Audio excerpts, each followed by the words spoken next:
So this book actually came out many moons ago, but I still really love reading poems from it. And I'm going to read the title poem, Imago, which actually has a two-pronged meaning. The first meaning is that of an insect during its mature age. That's when it passed through metamorphosis in its wing in the adult phase. And the second term is actually a psychological term, where it happens mostly with children and parents, and how you have an idealized version of the parent.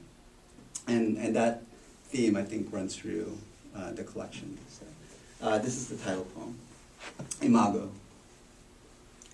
As soon as we became men, my brother and I wore skirts.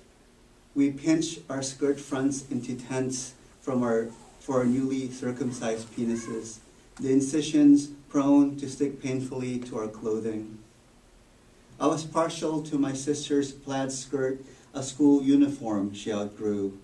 My brother favored one belonging to my grandmother, flowers showering down his ankles. By this stage, the skin around the tips of our penises was swollen the size of dwarf tomatoes. As a cure, my mother boiled young offshoots of guava leaves. Behind the streamline of hung fabric, I sat on a stool and spread before a tin wash basin. My mother bathed my penis with the warm broth, the water trickling into the basin like soft rain on our roof. She cradled my organ, dried it with cotton, wiping off the scabs melted by the warmth, and she wrapped it in gauze, a cocoon around my caterpillar sex. I then thought of the others on the verge of their manhood, my brother to replace me on the stool, a neighborhood of 11, 12, and 13-year-old boys wearing the skirts of their sisters and grandmothers, touched by the hands of their mothers, baptized by green waters, and how by week's end we will shed our billowy skirts like monarchs and enter the gardens of our lives. I don't know if they do that anymore in the Philippines where I grew up, but you were actually older when you get circumcised. So during the summers you see all these like young boys wearing skirts in the neighborhood. So it's kind of like a gender fuck right there.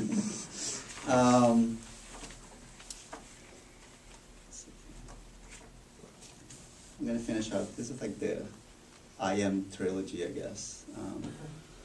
Imagine, Imago, and then this is Immigrant Son, so I Am. The Immigrant Son. In my house, nestled in leafy suburbia, ants nestled on the chinaware and chip away the designs.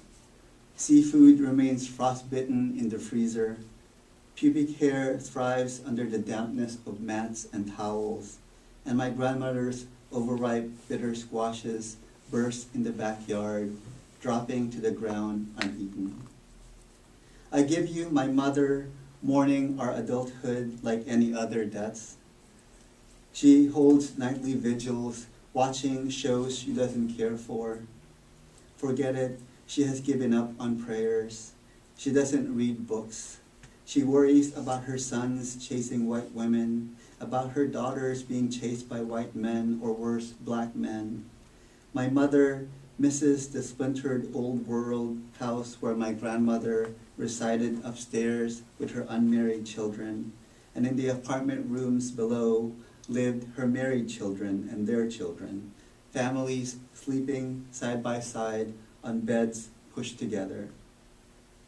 And I give you a memory of that year when my aunt gave birth to her firstborn, twin stillbirth boys, grayish, mummified cupids. They were placed in a pickled egg jar and buried in the dark, musty earth beneath our protruding house, creaking heavily under too much weight. Looking out at the backyard, leaning against a weakened wall, a splinter throbbing in the palm of my hand, I wonder whether I would find the jar half filled with brittle baby bones if I dug deep enough where the next overripe bitter squash falls. So I'm gonna switch and read some like newish poems. I guess these poems are, well, they're all involving animals. So this is, I guess, my triad of animal poems. I grew up in Manila, so that's the crazy thing. Like, this is the city, and yet, like, you know, we have pigs in the backyard. So, pigs. From house to house, my sisters and I knocked on our neighbors' doors, and once let in, tiptoed into their kitchens or beyond onto cement backyards to empty their tin cylinders of leftover foods into our plastic pails, filling up with slop to feed to our pigs. Unlike fetching clear water from a well, the stews stank with the sloppy, creamy mixture of discarded meals, sour rice, rotten fruit, foamy bread, fish gills. At times on our rounds, we encountered classmates and slinked back in embarrassment. We never got used to it. As with the rich homes, we were allowed in by maids who all looked like our aunts, hit bottom on the food chain. We began to resent the swine, those faultless, omnivorous, gluttonous ungulates in their domesticated, pink-eyed, curly-tailed splendor. But when our mother called out her order, we obeyed, like respectful, fearful children. Our schoolwork can wait, and march out dizzily into the late afternoon heat to collect again and again the refuse of human consumption. In the fading light, echoes of porcine squeal, my siblings and I strained from lifting our pails' mounting weight. Inevitably, our arms buckled. The swill sloshed and splattered over our hands, legs, whole young lives, splashes of throwaway and waste.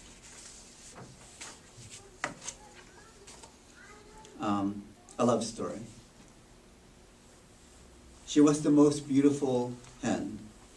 Feathers the kiln brick hue of New England before I knew. Wait, I'm having problems with the light. It's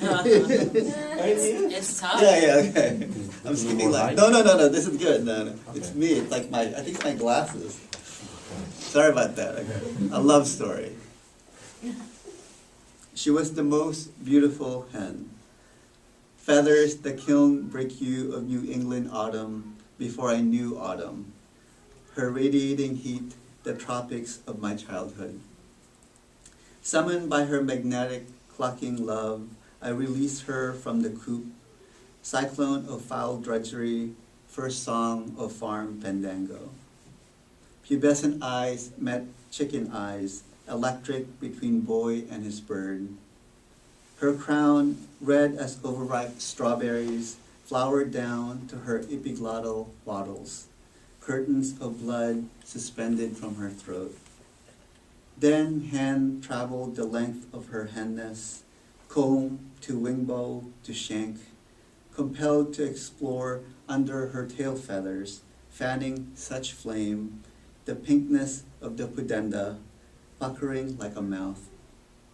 What a boy to do, orally fixated as he was, but press his finger in against the bristling, then moist suction and swallow.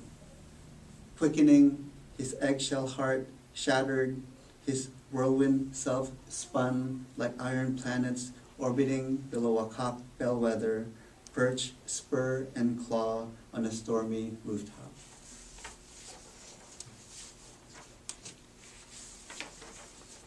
The thing about growing up too in the Philippines that you get your sex education from animals.